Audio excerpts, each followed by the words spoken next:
today. We are here at Dr. Jose Pabella Memorial Hospital, Breastfeeding Unit. Today, we are going to interview the nurse supervisor of the Neonatal Intensive Care Unit, Mr. Elmer C. Bonto.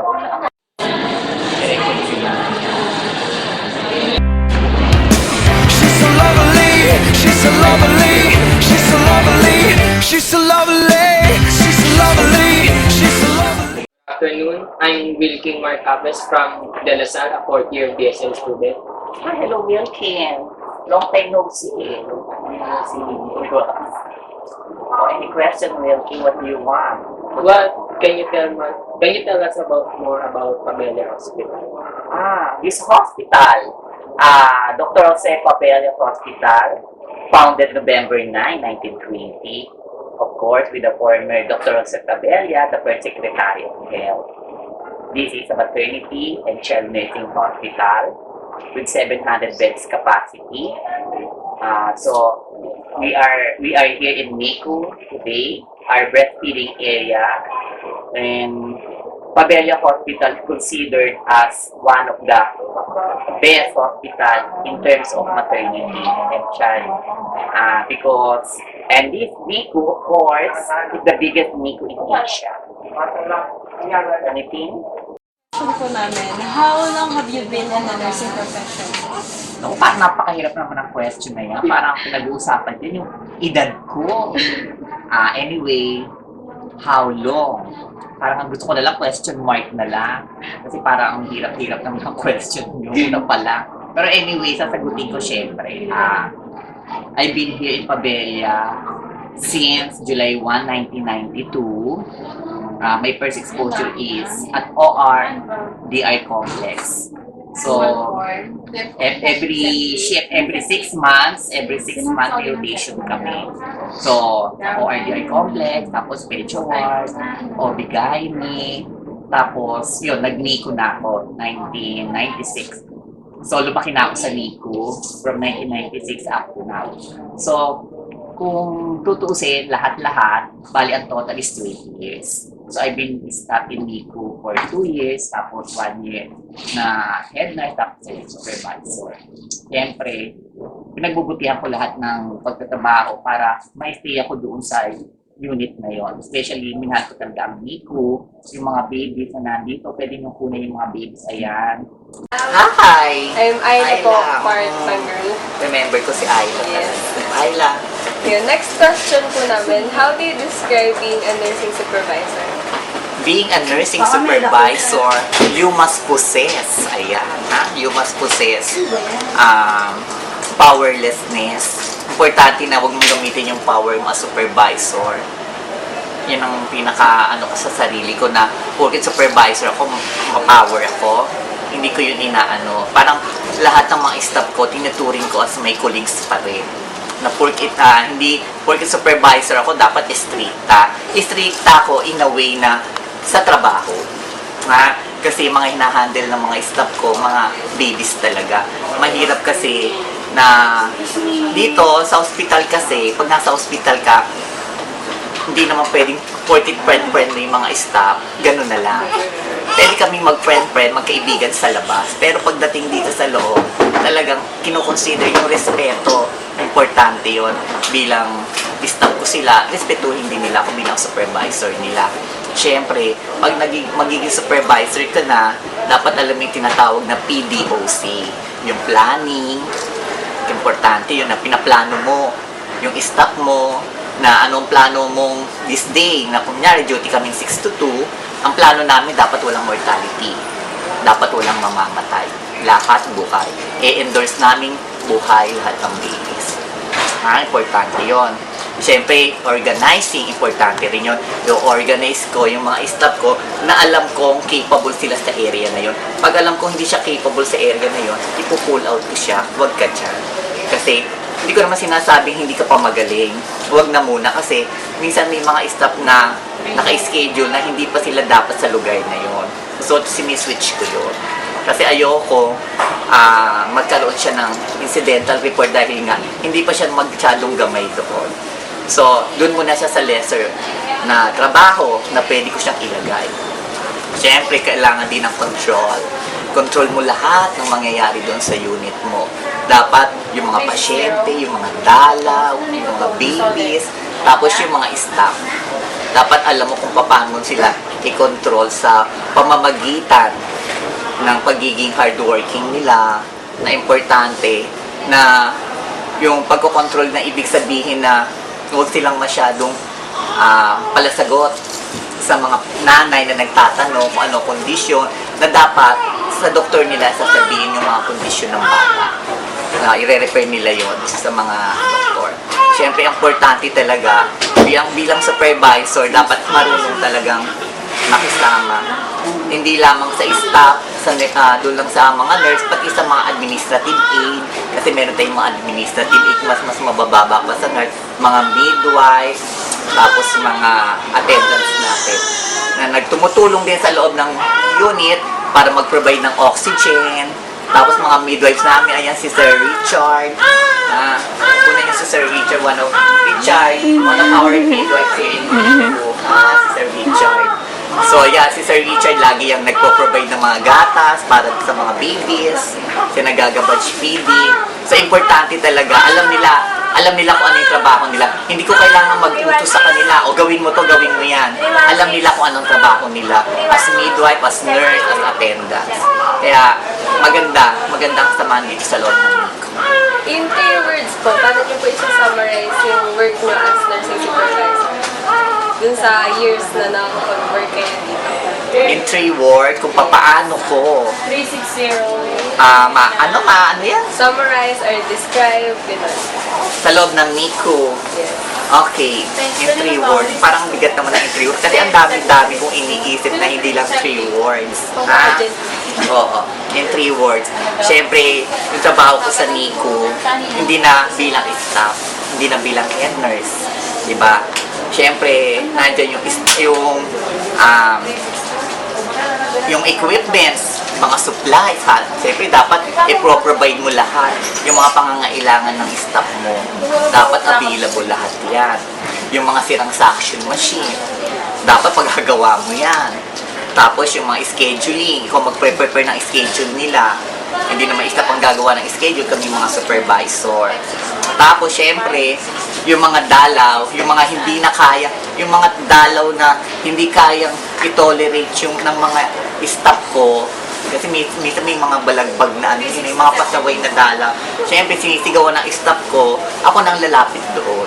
Yun, ganun ang pag-ano ko sa mga bilang supervisor. Yun ang mga trabaho ng supervisor na dapat may mga incidental report. Syempre, pag may mali, kapag ako incidental report, pero sana naman laging wala sa pag-duty ko. Ayoko kasi ng incidental report, ako nasasaktan. Para kasi ako ang captain of the ship. Ako ang anong barko, yung ano ng barko, kapitan ng barko. So, pag ang kapitan ka ng barko, dapat maayos lahat ng pasahero mo. Ayokong may mga gulo na nangyayari sa unit ko. Any question pa? Kapitan ng barko. Oo, kapitan ng Tagline barko. talaga. Oo, captain of the ship. Yun po yung second question. Ayun ang second question. So, Madam, we have third question. So, first of all, I would like to introduce myself. I'm Lormin Gavela. I'm also part of the group. Okay, Lormi.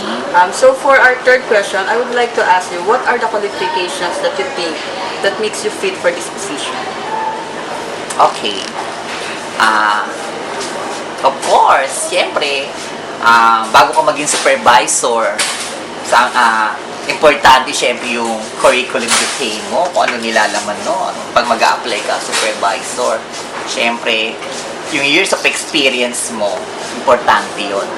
Dito sa hospital namin, kasi seniority. Kung sino ang senior, yun ang maunang supervisor. Pero ngayon, nung panahon ko, nung ma-promote ako, nilagpasan ko yung senior ko. Kaya, napakalaking intriga. Sabihin ko na, malaking intriga yung nangyaring pagiging supervisor ko nung mat-promote akong supervisor. Kasi, sabi, kesyo malakas sa nursing service, sa opisina, sa director, hindi yun ganon. Ha? Actually, kasi yung mga seminars na inatinan ko, yun ang nagpa-promote sa akin. Kung di nyo may tatanong, I was sent in Thailand. Department of Health last 2008. Sabi ko 2009. 2008, bago ako magpunta ng Thailand, mayroong nga in-applyin ko supervisor. Bago ko umalis ng Thailand, naging supervisor na ako. Kaya pagbabalik ko, mabuti na nga lang, nung nasa Thailand ako, yung mga intriga, wala ako. Kasi, syempre, registered nurse, registered midwife, tapos nga, yung pag-aaral ng masteral. Kasi yung iba, walang masteral pa. Sabi ko nga sa inyo, importante ang educational background. Kaya kayo, ikaw, syempre, dapat din na after nursing, dapat magmamasteral, mag-IV therapy ka. Kasi importante yun ngayon, laban naman kasi ngayon. Dapat nga, mag-enroll pa ako ng PhD kung kaya pa ng budget. Kasi, napaka-importante ngayon ng mga educational background. Para mapit ka sa position na yun. Kasi kung papakita mo lang RN ka, wala na, tapos wala kang seminars, wala kang ibang pakikitang mga yan nga sabi ko ng mga credits na magaganda mga educational, wala din. Pero importante din, syempre, yung pagmamahal mo sa trabaho na ibinuhos ko sa buong 20 years ko dito, na nakita naman nila yung performance evaluation ko. Kasi every 6 months may performance evaluation kami na wala akong satisfactory grade. Puro lahat very satisfactory. Kaya wala silang masilip na butas na hindi ako dapat na maging supervisor. Ano pa? Educational background, what are the other characteristics that you think that makes you fit for this position? Pwede bang beautiful? Then, ako na joke lang. Siyempre, sabi ko nga sa inyo, sa loob ng pagiging staff ko, staff pa lang ako, kinakitaan na nila ako ng, sabi nila, very industrious daw ako, masipag daw ako, na kahit pagod na ako, pag sinabi ng senior nurse ko nung staff pa lang ako, kahit ayoko na mag-assist bilang scrub nurse, tumataas ako ng kamay. Ako na, ayoko mapagod ang senior nurse ko. Yung head nurse ko, ayoko. Ako na ma'am, maupo ka lang po. Ako na po gagawa niyan. Yun. Kaya sabi nila masipag daw ako. Yung paggagawa, syempre, pag nasa OR kasi, ikaw gagawa ng mga supply. Yung mga attendants, nakikita ng mga attendants, tumutulong ako gumawa ng cherries, ng gasa, ng cotton, magtiklop ng mga OP packs, ng mga goals ng pasyente. Ayun, sabi nila, sipag-sipag ko pa daw, staff pa lang ako. Tapos nga, yung sabi ko nga sa inyo, dali ko na promote as head nurse.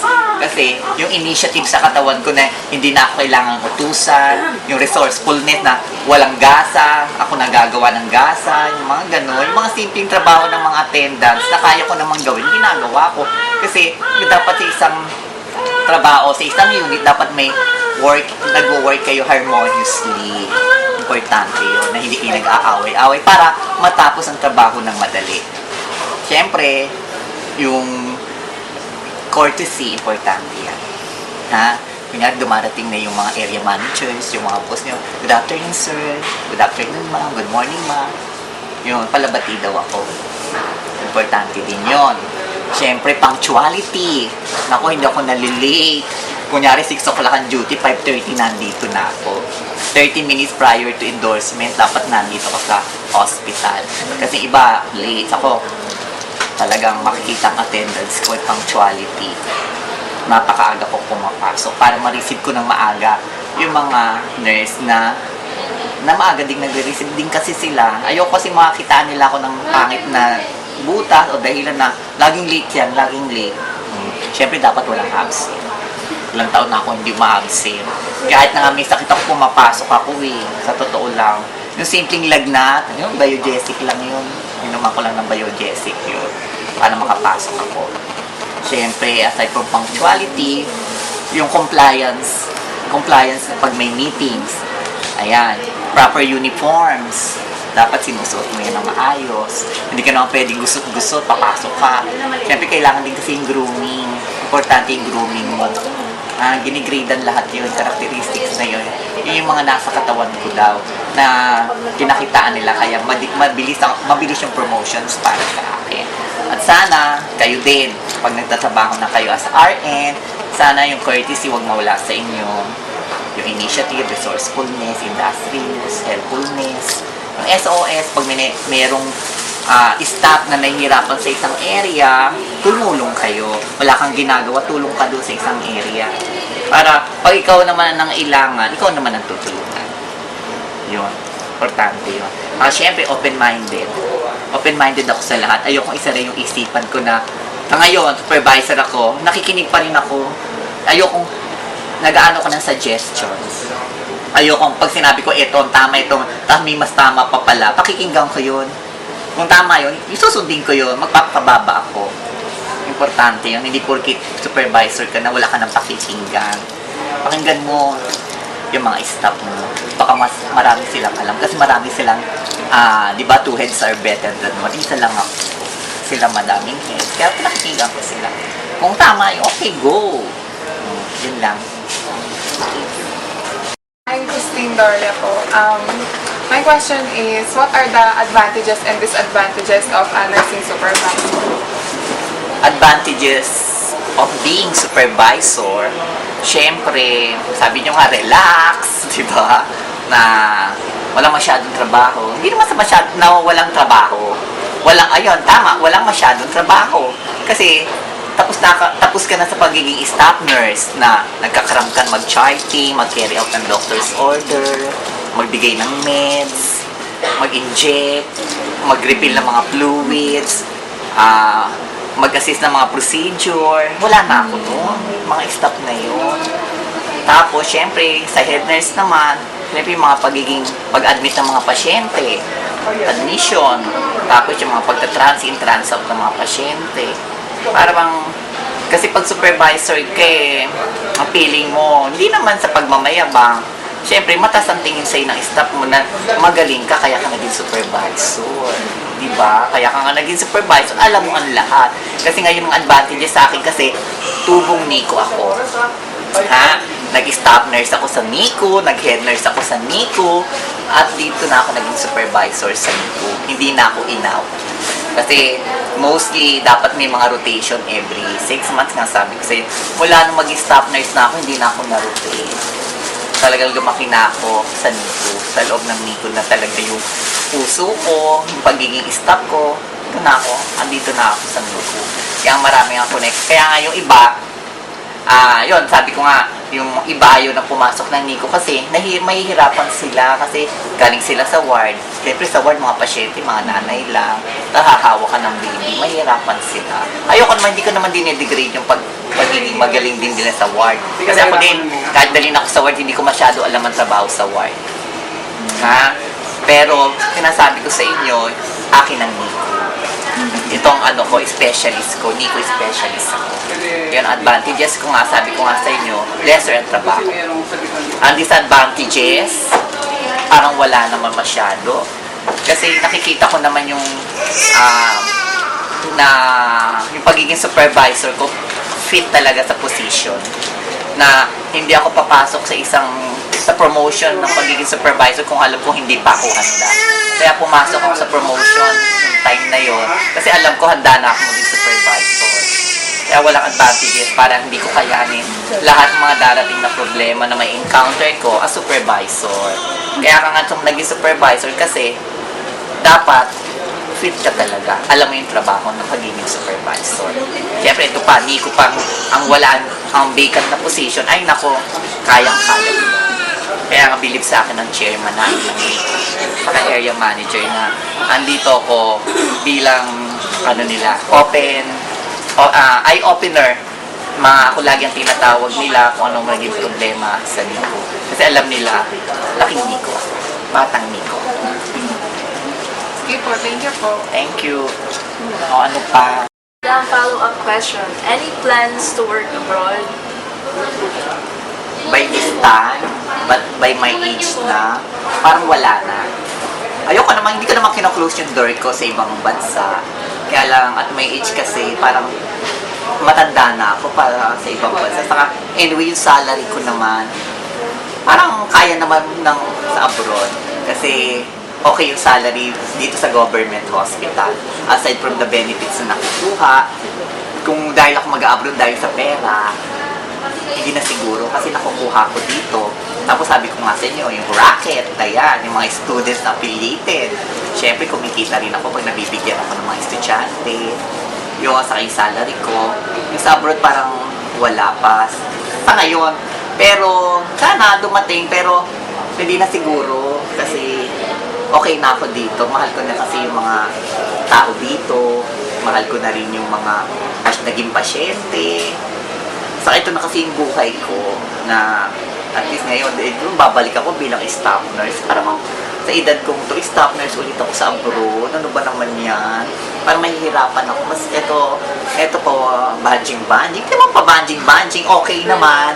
Relax, di ba? Enjoy na supervisor ako na to. Masayang kasama yung mga staff ko na minahal ko na. Kaya siguro, okay na kung hindi dahil lang sa salary kasi yung pagmamahal ko dito sa Pabella Hospital. Yung loyalty. Yan.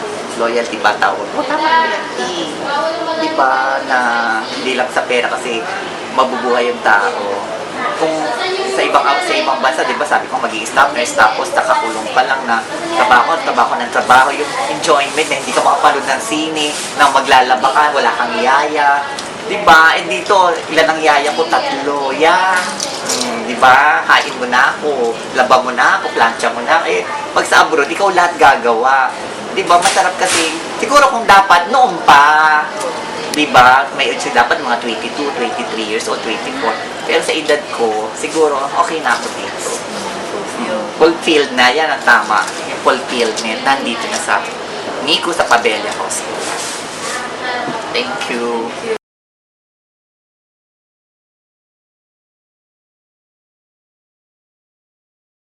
Okay.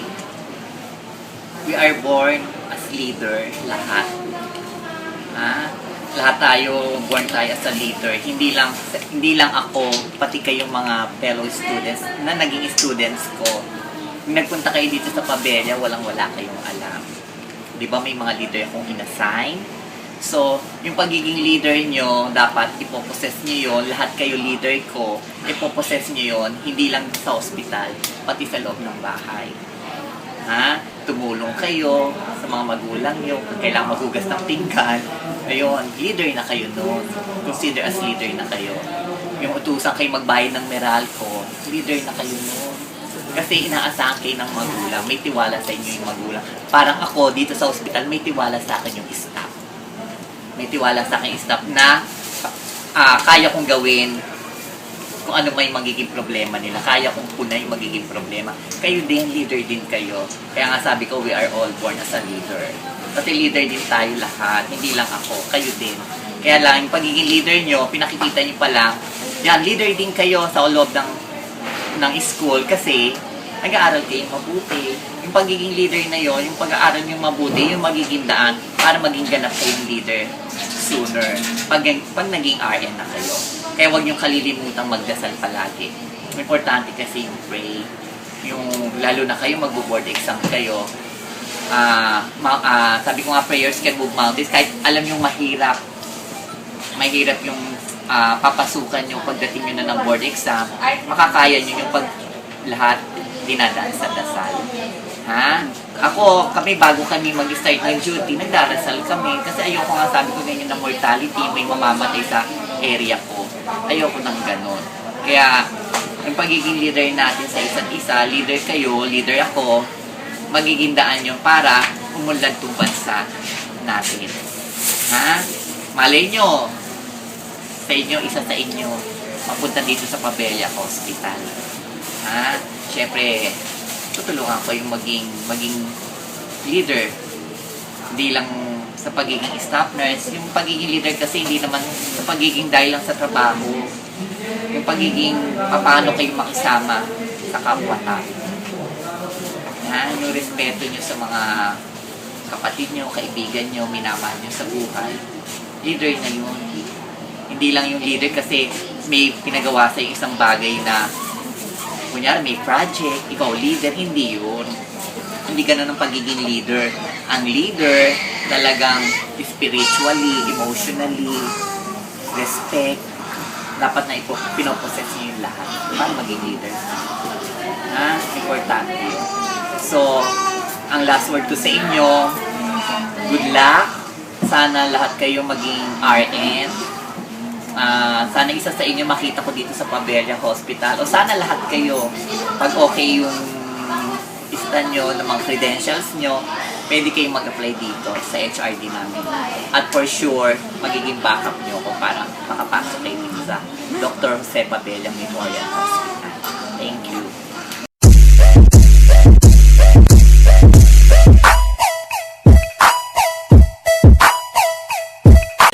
Good afternoon. Good afternoon, Bianchi. Madam, how many years have... Pwedeng magpalit ng outfit. Oo, magpalit kayo ng mga